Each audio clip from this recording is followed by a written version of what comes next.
Zara, hi, welcome to the Female Startup Club podcast. Hi, thank you for having me. I'm so excited to be on. Me too. I feel like this has been in the works for a while. I've been stalking you on LinkedIn for such a long time, reading your updates, cheering for you on the sidelines. Gosh, I'm happy to be here. Thank you. Thank you. It's really kind of you to say. I know, I think from the first month that you reached out, it's been a while, isn't it, since we've been able to have the time. So it's really nice to be here. It has been a while.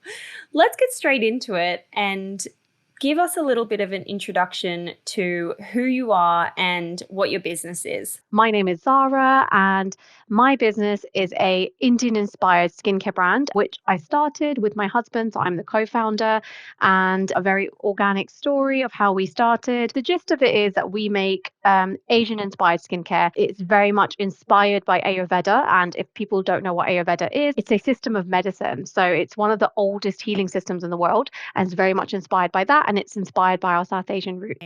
Gosh, I'd love to understand kind of why you were thinking about starting this business. Where does the story begin? Where does that light bulb moment happen for you? And how did you go from kind of, I read that you were a teacher before, teacher to entrepreneur? It's a crazy story because I think initially I didn't think that I would end up where I am today. I mean, I graduated from uni, didn't really know what to do, and kind of fell into teaching more so because I had a passion of I wanted to help people. And that was my main thing. I was like, I just want to go into a field where, I'm working with people and I'm able to make somewhat of a difference. Just an easy career choice in that sense. But the way the business started, it's a bit of a strange story because in the sense that it wasn't an intentional decision to start a business.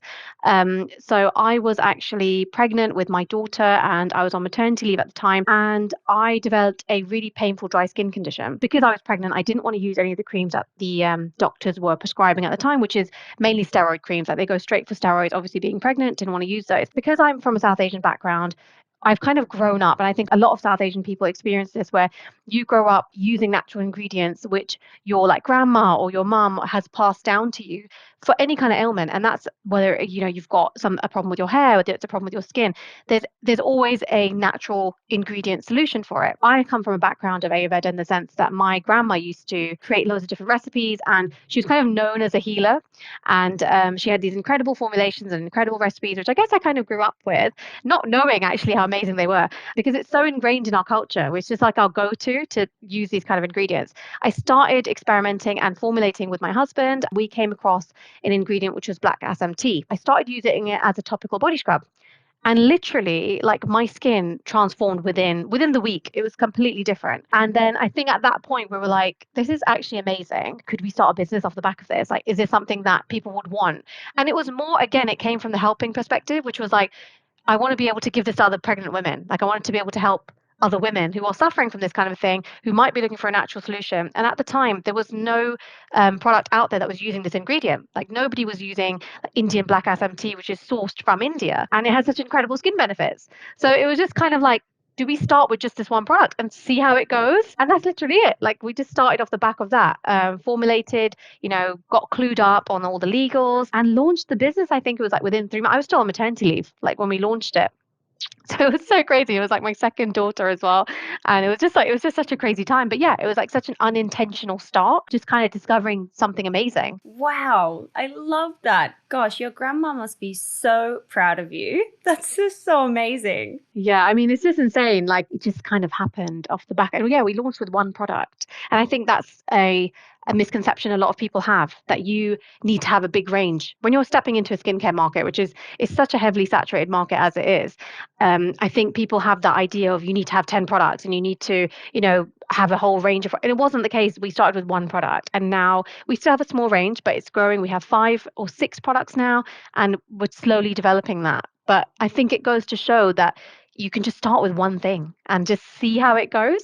That really resonates with me. I used to have a jewelry brand and there were just so many different products and so much newness. And it became actually really difficult to market because if you have one product, you can stack your marketing really clearly across all your channels. You can continue to build on ads. You can continue to have the same creative, all those kinds of things stack on top of each other. But when you have 50 different products, it becomes quite overwhelming. So I'm all about the one product launch. And I think it's actually a really smart decision if that's the kind of offering that you can have.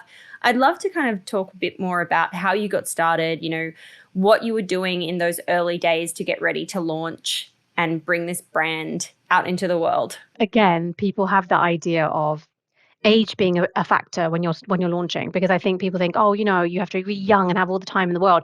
I had a toddler. She's one and a bit, 1.5, and a newborn at the time. So for me, I was so stretched. I mean, not even just having to deal with kind of starting the business and understanding all of that. It was just kind of getting to grips with juggling two small children. So I think it was really messy. It was such a messy start. I think there was no actual workspace. We did it, we were at home. I didn't have an office space. It was very much like me and my laptop when I could find those pockets of time in the day to just research and get my head around what needed to be done. And of course, I had my husband who was incredible. He was working full time, and I was still on mat leave at the time. So I think we were in such a chaotic season of our life. So it's hard. Even when people say it to me, like how did you start? It was kind of like, I mean, it was a lot of like we were just exhausted. We were just so exhausted because we were just trying to juggle our family life, and then to think about branding and like thinking of your name and getting trademarks done and all of the other bits that we were learning as we went. Like I had zero experience in the cosmetic industry, and neither did my husband. But I had a passion for it, and I loved it, and I loved the product, and I knew that with the right branding, with the right getting my story out there because it was so authentic. I think that's what I was concentrating on. But it's so hard to say. Like it was so messy. It was so messy. There was no like set hours. It was just as and when I could. That's the only way I could describe it. Are you like making these products in your kitchen and kind of making a batch that's ready to go? Or are you starting to market and then getting orders and making it on demand? What's the kind of model in the early days? So we were hand making. Yeah, we were hand making in our kitchen, literally making small batches, and even our packaging wasn't printed. It was just stickers. Like we printed stickers, slapping those on, heat sealing ourselves, and Instagram I think was like my main place to start. I had no idea. I didn't even know where to start. I think a lot of people think you turn your website on, you're going to get those orders. It just doesn't happen. I think our first order would have maybe came like a couple of months after we launched, just because we were like sitting in this market that again is so saturated, and had no clue about marketing. I had no idea how to get the product out there. I think I just started our Instagram page. We got lucky in the sense that we ended up getting a lot of press quite early on when we launched, and that was just off the basis of again Instagram and kind of just reaching out to other kind of South Asian branded pages who then started reposting about us. And that was great. That was a really great start for us because it got the attention of the BBC. The BBC got in touch and said, "Do you want to come on the radio?" So I think it was such an organic, like we didn't spend a penny. We did not spend a penny on ads just because I think there's a lot of fear behind spending money on something that's so new. You just think, okay, I don't know what I'm doing. I don't know how to run ads. So a lot of it was just organic, kind of reaching out. The same with we got a feature in Harper's Bazaar, but I was just hounding the journalist, like just hounding her, like just sending her emails, sending her DMs on Instagram. And then she was like, okay, I'll try it. And she loved it. And then she wrote an article about it. What were you saying in those emails and messages? Like, how were you talking to her? I was just kind of telling her my story and saying, we formulate this amazing product. Do you want to try it? Like, it was just as simple as that. And of course, a lot of the time with journalists, you won't get a response. But my main strategy was to get myself out there without spending a lot of money and just getting that press. For us, I think we kind of said, was a really important thing for us because we thought it will give us some legitimacy in the market. And I think that's just how we got our start. A lot of it was just hounding people, chasing. We didn't put a lot of money into it. And then just off the back of that, it grew. But it was a slow start. I mean, like I said, my husband was still working full time and I was at home with the kids. It was a slow start. We had one product, I had Instagram, and I was just hounding journalists. And that was literally how we started. What kind of money did you need to get yourself ready to launch? What was your like investment to start this business? So I think with something like skincare, it's quite a low financial startup cost. It's literally down to packaging, getting a few of your legal sorted. So it was like under £1,000. We started with under 1,000, like well under. I'd say it was like around between £200 to £500 just to get our product with a website and ready to go. And that was enough for us to begin with. Again, I think we just kind of thought, let's just wing it and see how far we can go. So we didn't want to invest too much to begin with, which I think can work for some people. And obviously For others, it isn't. It's probably, they want to start the brand and they want to come out with a bang, but it's totally doable. It's totally doable with like under £500 to start a business. Absolutely. Gosh, I love that. What a great message to send to everyone who's kind of sitting in their jobs right now being like, I'm dreaming of starting this thing. I have this thing tucked into my back pocket that I want to get started, but they're thinking I need thousands or tens of thousands of dollars. You really can start small and scrappy. And like you said, just go slow and prove out the concept and start there. Definitely. I mean, I speak to quite a lot of other small business owners. I love it. I love the small business, especially the female community. And then when I hear them say things like, oh, I'm thinking of sourcing out my social media, or I'm just going to, get a fulfillment center. I'm like, don't do it. Like what you can do it yourself to save that money. Because if you spend too much too early and the idea isn't a proven concept and it's not successful, you will feel that. And then more so emotionally, you're going to feel that loss that you failed at something. So I always say, as much as you can, save and do things yourself before letting go, especially early stages. Like we just did everything, we did everything to begin with.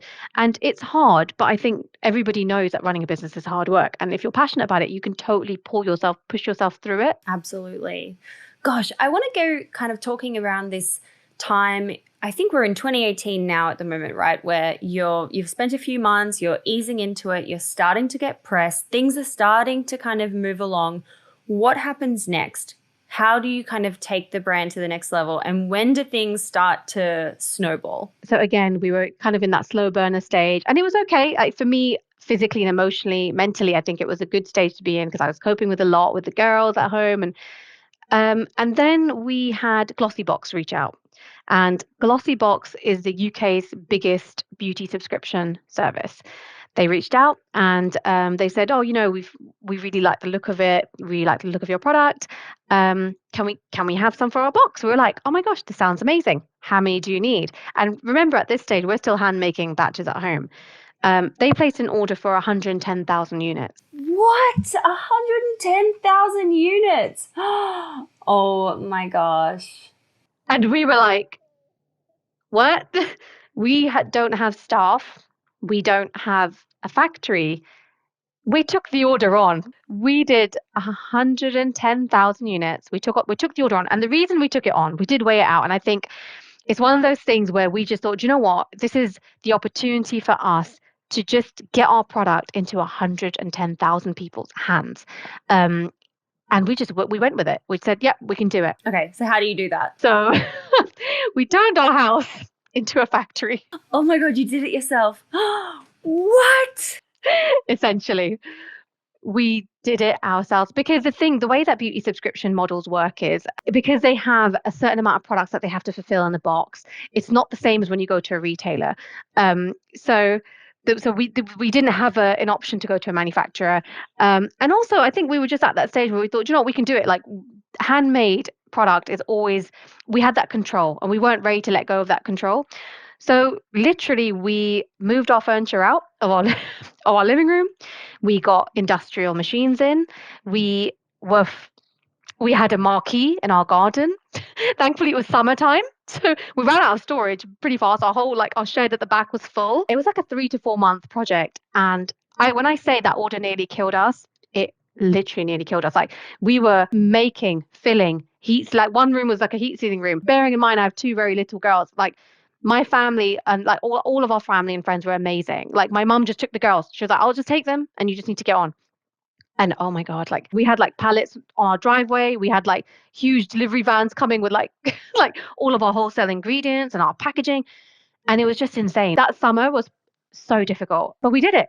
How did you fund that? Because obviously that requires working capital. You need to buy all of the ingredients. You need to buy all of the packaging. That sounds like a big investment. That was our point where we thought we now need to invest some of our own money into this. And we did. Thankfully, we didn't need any loans. We didn't actually get any investment. We invested our money into it. And of course, we were still getting paid for the order. So we invested a chunk of our money in, knowing that it's going to come back in a roundabout way. It'll come back to us at some point. But it was an investment. But the best thing about that order was it enabled us to up level our packaging, because when you're buying at large volumes, it means that your costs can come down. So we thought this is our time to really invest in some good packaging, really invest in wholesale ingredients, and get our prices down too, get our costs down. So it was a good. So we weighed the pros and cons of it and thought we need to go for it because at such an early stage. We're pretty much nobodies, and this massive beauty giant has come and said, we can put your product in people's hands. And we thought, whatever it takes, we need to get it. We need to do it. Whether that's investing in it financially, whether it was literally like blood, sweat, and tears, like our backs were broken, like literally broken backs, like lifting boxes. Our entire house was not a house. Like we didn't have a dining room, we didn't have a living room. It was just our factory for those 3 to 4 months where we just fulfilled that order. And the day that order went out, I think we were in the September or October glossy box. I think it was August delivery. That August, we had like 15 pallets being collected from our driveway. We're like, oh my God, is it over? Like, is this like a living hell over? Because it was so difficult. We were hand making and we did 110,000 units from our house. I am in shock. That is insane stuff. Oh my God, it was insane. Whoa. You hand packed 110,000 units. That's like, I just can't even wrap my head around what that looks like. That's crazy. Wow. Okay. So it goes out into 110,000 boxes. What happens? What's the impact of this? Also, during that 3 months, are you still marketing as well? Or are you kind of like, hey, I'm just going to focus specifically on this. I'm not going to kind of like push every day to market. Exactly. I think everything was paused. We paused everything. Our socials just went quiet because there was just not enough hours in the day. So everything was going into this order. And so we were like, no, pause it and just deliver the order. And then we'll see how it's received. And it was great. Like Glossybox were amazing. They were such a wonderful, wonderful team. And even for them to work with us was such a big deal because they work with huge brands, like they have like L'Oreal and like Colgate and all these massive brands that contribute to their boxes. And then there was us, like this, like literally husband and wife team, like, but we'd love to be in your box. And they were like, yes, what can we do to help you to make it happen? And they're amazing. Oh, I love that. Yeah, they were so amazing and so supportive. And literally, it was like, I think that for us felt like the start of our business because off the back of the Glossybox order, we then were able to expand into 3 different body scrubs. So now we're like, okay, we've got a range now. We have a range of body scrubs. And people knew us. People would say, oh, I tried this in my Glossybox and I loved it. And we had so many great reviews. But I think even now on their website, they probably have like 2,500 close to 5-star reviews on the product. And it really gave us that boost. Wow. Yeah, because like we knew the product was great. And we knew that if it gets it, we just need to get it into people's hands. So it was a lot of blood, sweat, and tears, but we got there. And off the back of that, we managed to get like really nice upgrade on our packaging and we had a whole range. And then that was it. Like that was really the start of Delhicious for us, where we thought, oh my gosh, like we're an actual brand now because we're sitting in this beauty box with all these other really lovely brands. And people are saying, wow, I love the packaging. I love the name. I love the story behind it. And it was so nice. It really made us feel like, yeah, like this is it now. But no, it was really intense. It was just it was a crazy, crazy time. Oh my gosh. I read that at some point you decided to jump on TikTok. And I feel like this was the next big thing that happened for you. Can we talk about your TikTok journey? Yep, definitely. So I think after the Glossybox order, and I think that was like pandemic time. Pandemic hit. So I speak to a lot of small business founders, and I have this friend who has a tanning brand. So she had joined TikTok, and of course TikTok was very new at the time. And to me, it felt like, oh God, I don't really want to like manage another social media platform. Like that's just such a headache. Like I don't want to do that. But she was seeing some really good success off the back of it, and she kind of messaged me to be like, you need to join TikTok. Like it's the place to be for small businesses right now. It's like, okay, like let's just try it, and see how it goes. Started posting a few videos. I don't think I got anywhere actually for the first couple of videos, still trying to like find a way to work it out. I remember I was asking like my husband's nieces who were like teenagers. I was like, so how do you post? How do you add like text? Like I had no idea how to do it.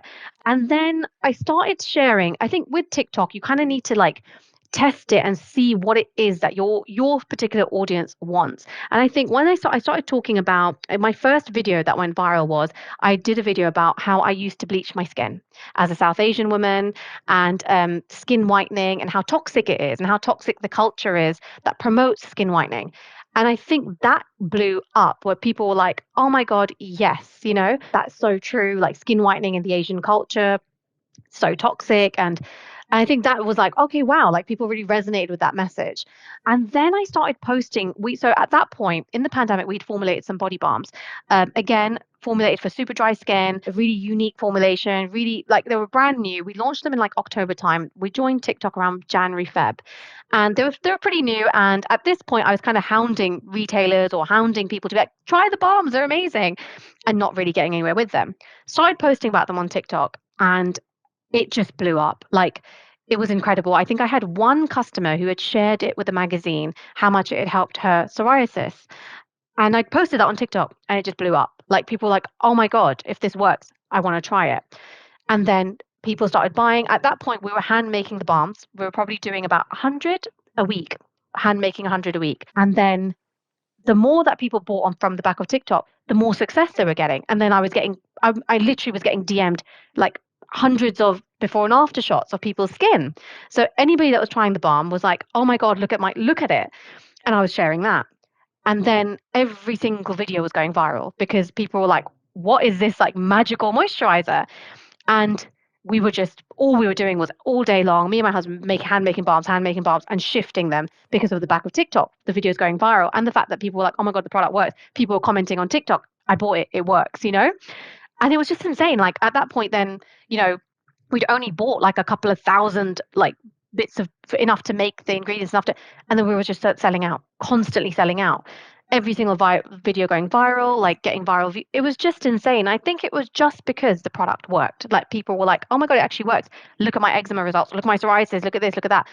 And it was just like TikTok just blew up. Like I think we went from 0 followers to like 50K in a couple of months. And now I think we're like close to 250. It was insane. Like I think it really speaks to the power of and the testament to when you actually solve a problem and when you actually have something that you can visually see the results, you can see the change. The power is so real, especially on a platform like TikTok with, you know, video content and being able to show and explain and kind of talk through it, that the opportunity is just crazy there. it really is. And I think, I think we joined at a good time. It was still quite early days. A lot of small businesses were getting a lot of promo, and it was just a good time to be on something that was so new to people. It's still a good time to join. I always encourage people, I'm like, get on TikTok, like invest time in one platform and see how it goes. Like whether you think, okay, I'm gonna invest in Instagram and I'm gonna post out those reels every day, just invest that time in it and you will see a result. Like I have lots of people that will message and say, oh, I haven't gone viral yet. It's like, just be consistent. And if you believe in your products and your products work, or whatever it is that you're selling, you will get there. Like just be consistent with one platform. And that's what we did. Like Instagram was always great. It was that kind of curated, pretty side of our brand. And I think people like that pastel colors. And it was all about the brand aesthetic. But TikTok was our real behind the scenes. It was just us, our hands making product, talking about our product. It was just, and I would literally make videos in a couple of minutes at a time because I wanted them to be really real and authentic. I didn't want to spend like hours creating content. I think a lot of people think you need that, you need to do that, but you really don't. Like just keep it really authentic, get that content out there and just see how it's just test it out and see how people respond. How many times a day were you posting? Like what was your posting schedule on TikTok? Like I literally I did not even have a schedule. I was like, again, because I'm just so like mum life, I was trying to aim for like daily. I was like, I'll try and do like one post a day, but I'm not going to be religious about it. I'm just going to see how it goes. Like I feel like people will be like, post 2 times a day, it's like, just go with what is like doable for you. Because if your content is good, it's still going to get those views. I think people thought they had to like crack a code. You have to like post every day at this time, and it's really not like that. I think if you use the right kind of hashtag, your content is good, it will get seen regardless. And if people are going to engage with it, they're going to engage with it. Absolutely. I read that you garnered a wait list of 50,000 people. How did this happen? What happened? Oh my gosh. So that was TikTok. That was all TikTok. We were selling out so quickly and the results were coming in so quickly that people were ending up buying like 3, 4 at a time. And then we ran out of everything, and then there was delays in like shipping with our tea because it comes from like India. And at this point we were still hand making. So we were just thinking like, how can we can't, like we're fulfilled, we're packing orders, we're hand making balms. And it was just so intense that I was like, you know what, we were like, we just need to put ourselves out of stock because we can't fulfill the demand. And then we thought, okay, let's just put a waiting list and see how it goes. And every single day that just went up and up and up. And it was just amazing. It was just like, oh my gosh, I can't believe this many people have signed up for like alerts. So it was literally 50,000 people were waiting. And that in itself was scary because there was no way we were going to fulfill a demand of 50,000. Even just to invest that much to be able to fulfill 50,000 is just insane. So we were still taking it slow, still ordering small amounts at a time and still hand making. At one point, I think we would like maybe put out 2,000 balms because we're like, okay, we've done 2,000. It's taken us days. We've done it. And they would go because people were just waiting. But it was insane. Like I still can't even believe it. It's so insane. And what happened there though? Like, did you think, okay, we've got to stop hand making these balms. We've got to find, a factory and fulfill these in a different way. Like, we need to level up here. What's that kind of next phase of your business? When you're hand making products, I think, and you realize that there is a big demand for it, you have to let go. And I think for us, that was really difficult to do because we were perfectionists when it came to the production of it. We didn't want to let it go. And equally, it's such a delicate process that we had to find the right manufacturer. And that took us a really long time. So we were still hand making balms, letting them go, like putting them online just a little bit at a time, couple of thousand here and there. Hopefully that would satisfy the demand. We had to limit it to one per person because people were buying so many at a time. And then we were in the background still working on finding a manufacturer. So we had to outsource that, went to visit a few people, but we knew we wanted to keep it in the UK so we can still have that control, we can still go visit. But yeah, eventually we did. We had to give it to a manufacturer because we couldn't be hand making and marketing and doing everything that came with doing the brand when you're still kind of bogged down in the practical side of it. And as much as we loved the practical side, it actually wasn't realistic. So yeah, we then ended up saying, okay, look, the demand is there. Now we're going to, scale up. And we did. We just went to a manufacturer. So we no longer are making them. And yeah, like just a way to satisfy the demand, really. Did this change the way that you were thinking about capital and whether you needed to raise? Obviously, in consumer product based businesses, you do need that capital to invest in bigger orders. And I'm sure when you start working with a factory, you have to kind of explore what those avenues are. Did it change your approach in how you were thinking about, money and loans and fundraising and things like that?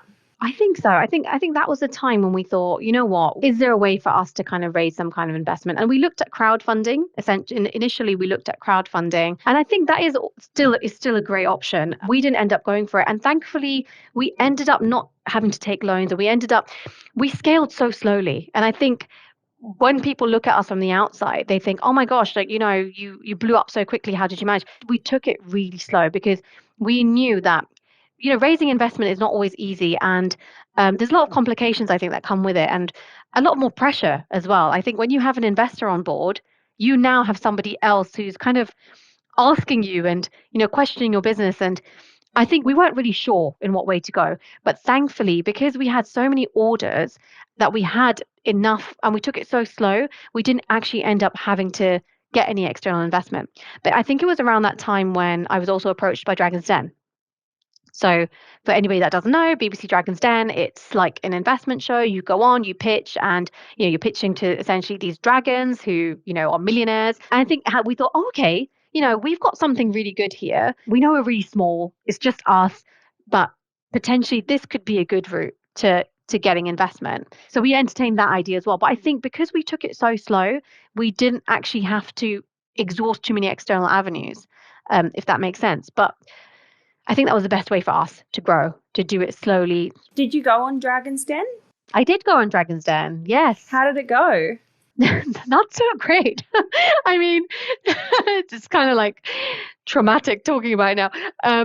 So it was filmed last year, June. So I think I'm now in a place where I can actually like talk about it and be like, yeah, I can't believe I actually went on it. So yeah, so when they approached me, we were like, okay, like we need to do this. Like, let's just see how it goes. When filmed in the den, and obviously the episode's now live, so I can say it, but I didn't get the investment. And I think a lot of that always comes down to me feeling like, maybe I didn't pitch right, or maybe they didn't believe my idea. But there's a lot of rules and regulations around the den. Like, for example, I wasn't allowed to show my before and after pictures of skin transformations, and that is it's a really big part of our brand. Yeah, I wasn't allowed. It was just Why? it's just like BBC guidelines, you're not allowed to, I think it was probably around consent and things like that. I'm not even 100% sure. I did ask the question. They're like, no, sorry, you wouldn't be allowed. So there's a lot that I couldn't actually maybe express. And it's also a very high pressure situation. You're in a room with like 50 cameras and, you're pitching to these people that are like TV stars essentially. So I didn't get the investment. And at the time I was so bummed. I was just like, oh my God, like they didn't believe in my brand, which means that like it's obviously not that good. Like maybe I thought it was better Oh. than, like it really took a massive knock on my confidence.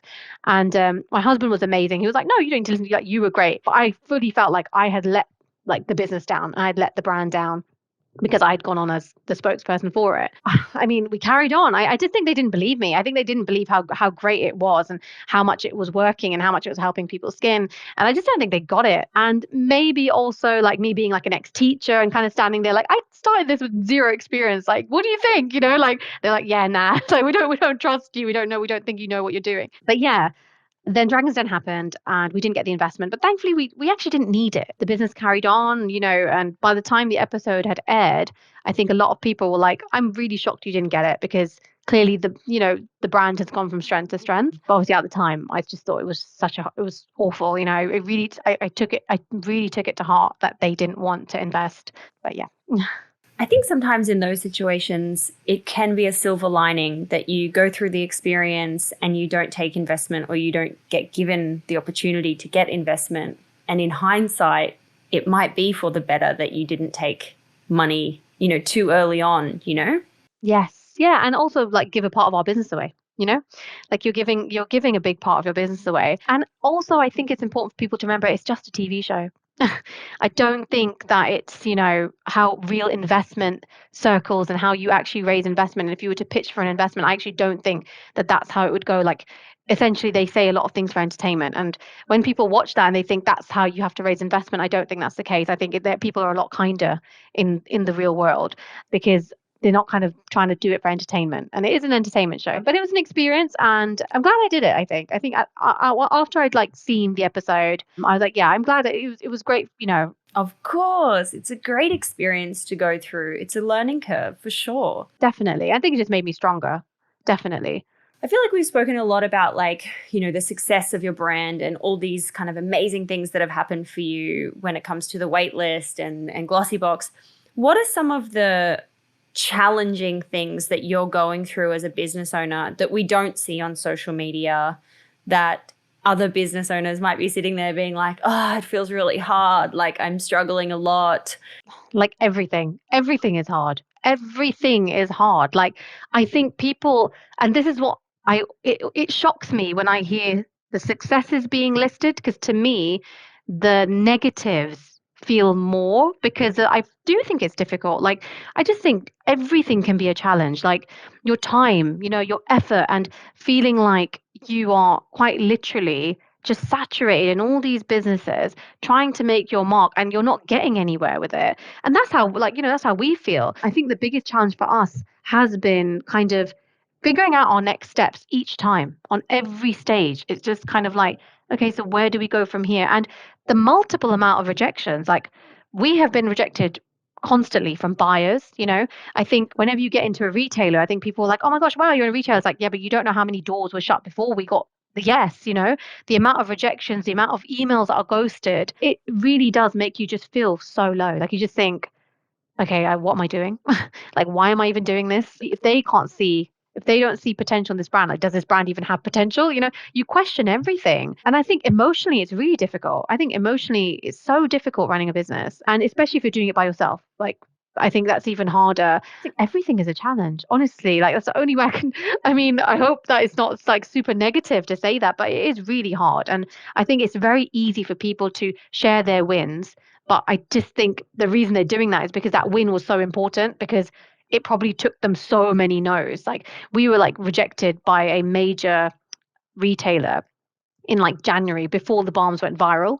And then people kept asking us, why are you not stocked there? And I was like, they rejected us. Like that's why like everything is always a no. Like I feel like brands and businesses always hear a no first before you get your yes, but they don't show the no's. But I have to, yeah, we've had multiple rejections. And I mean, I think Dragon's Den is a very big part of that. Like that for me was I'm being fully like rejected in front of the nation. Like that was really tough. Like I just think there's just so many like conceived failures when you're a business person that when people share your positives, you're like, yeah, but that's because there's been so many negatives. It sounds really dark, but entrepreneurship is just a series of no's and rejection. I actually posted that once on my Twitter after I'd had like some, I don't know, something that I was excited about fall through.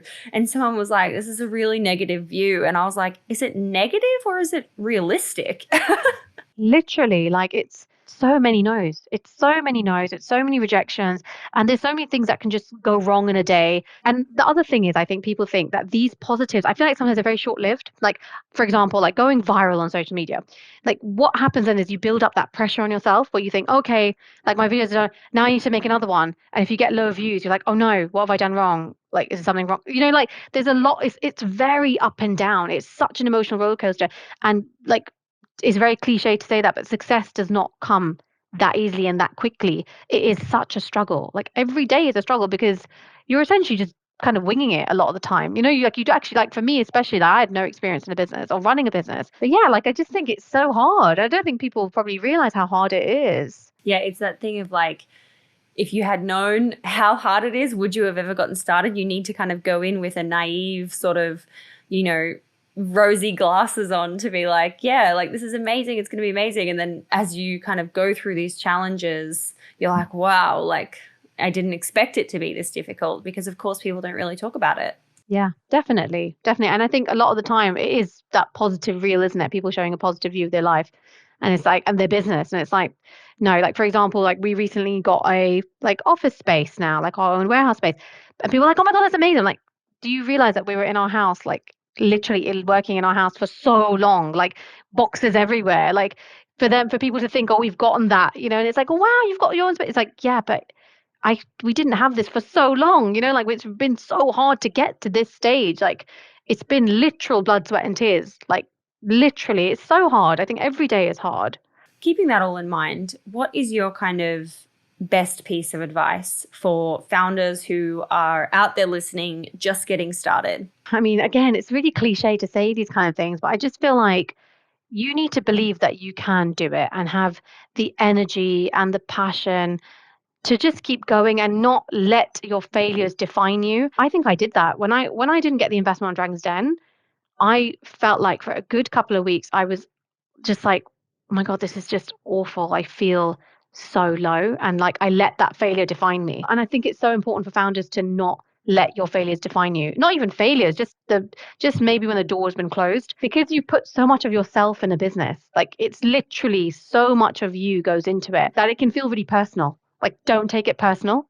It's a business decision. There's a lot of factors that have led to that decision and you move on, you know, because if it's a no today, you will get a yes somewhere else. But yeah, I hope it's such a hard one to say, isn't it? I mean, I just think people don't realize how hard it is, but they shouldn't let it just really take over their mood because I think that's what I think that's what happened to me as well. So Yeah, you have to work hard to keep it separate.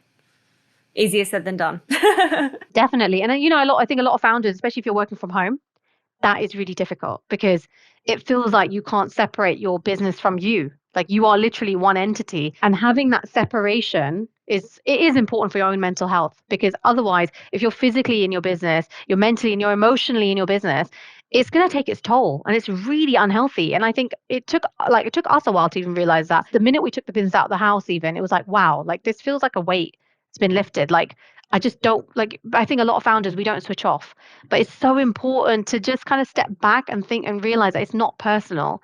You know, don't take it personally. But yeah, hopefully that's of some help. I think it's a great piece of advice.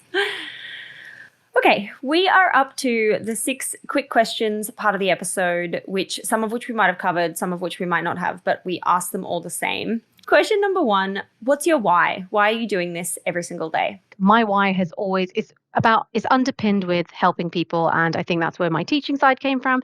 If my business wasn't something that was making a difference to people, I think it would be easier for me to give up. My why is around my customers, community, and also representing culture, which I think is so important. And it's about representation for me. So My why is to inspire younger generations of, women of color who can look and think, like, if she did this, and, it's great to see our heritage and our culture sitting in mass market. That's definitely my why. I love that. It's so important. Question number 2 is, what's been your favorite marketing moment so far? I think it would be between our glossy box going live. That was amazing. That was an incredible moment for us. And also like when our first videos went viral on TikTok, because it was no ad spend, but like where we've gotten to has been totally organic. So marketing wise, we've not spent a penny, and that's been amazing. So I think it would be between those, that feeling of like, oh my gosh, like we're getting somewhere with this. Absolutely. Question number 3 is, what's your go-to business resource if you had to choose, like a book or a newsletter or a podcast? It would definitely be Girls That Invest. Oh my God, I love Sim. She's so great. And Sonia. I mean, she's so great. And actually, when I first started Delhicious, she was running a different page at the time. And we chatted at the time. So to see her and how far she's taken something that was so, new to the world. And it's such a great concept to make women financially literate. Like, it's just incredible, isn't it? And it's just the way that the investment space is so dominated by men, and they just make it so easy to digest, and they're fun to listen to. So it would definitely be Girls That Invest. And she's recently got her book out as well. So can't wait to get that. I love it all. I love it all so much. She's coming on the show in October and I'm so excited. Oh, amazing. Oh my God, that's amazing. Yeah, I think she's so great. Shout out to Sim and Sonia. Question number 4 is, how do you win the day? What are your AM and PM rituals that keep you feeling happy, successful, and motivated? I think it wouldn't even be around like my to-do list or anything like that. I think as a woman and as a mother, for me, my wins come from feeling like I haven't just devoted attention to my business and have been present as in my other roles. That for me is so important. Like the days that I'm just an entrepreneur, I'm just, working on the business, I don't feel like I've won the day. But when I've, been able to have a little bit of balance, and I've, made it like a good dinner for my kids, or I've read, had the time to sit down, do some reading or whatever it is, those are my wins. It's having that balance. It's definitely not going to be, it's not about that checklist of, I have to do this in the morning or in the evening. It's that overall feeling of feeling like I am present in my roles. And that's important to me. So that's definitely how I feel like I've won the day. I love that. So true. So true. Question number 5 is, what has been your worst money mistake and how much did it cost you? Worst money mistake. I think we've been quite lucky in the sense that everything has been very careful. However, I feel like when you skip stages, it leads to issues. So we had a order of some mailer boxes that we'd placed an order for. We used the factory before. We didn't test the final sample, and they came and they had these like tear strips that were just horrendous. And we had, I think it was around worth £15,000 worth of stock that we had ordered. And we were like, oh my God, we did not test the final sample. And now we've got all of these boxes. And they were just kind of like, yeah, well, that's it. There was just no resolution to it. So they weren't totally unusable, but we still had to use them. But it still felt like it was such a bad move on our part. We should have been more diligent with the process, and we weren't. So I think sometimes if you skip stages, it can lead to a lot of money loss. And for us, it felt like a big loss. Yeah, absolutely. Totally feel that. That's crazy. Oh, yeah. Lesson learned. Always test.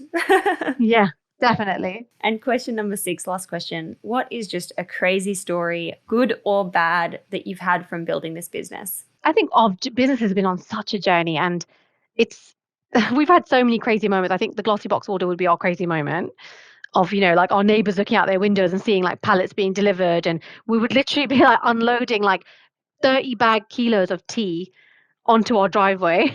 I think that was really crazy for us. And I also think like for me, the experience of just being on Dragon's Den was quite crazy too. But yeah, I think that would probably be it for us. I think we've just been on such a journey. Like it's just been overall so crazy. But I think we had a crazy start. So for me, it was definitely that order was just insane. I love that. This has been so cool. Thank you so much for coming on the show, Zara, and sharing your journey and all these ups and downs you're going through. I am such a cheerleader. I'm going to be here for whatever you need. Thank you. Thank you so much for having me. It's been so fun.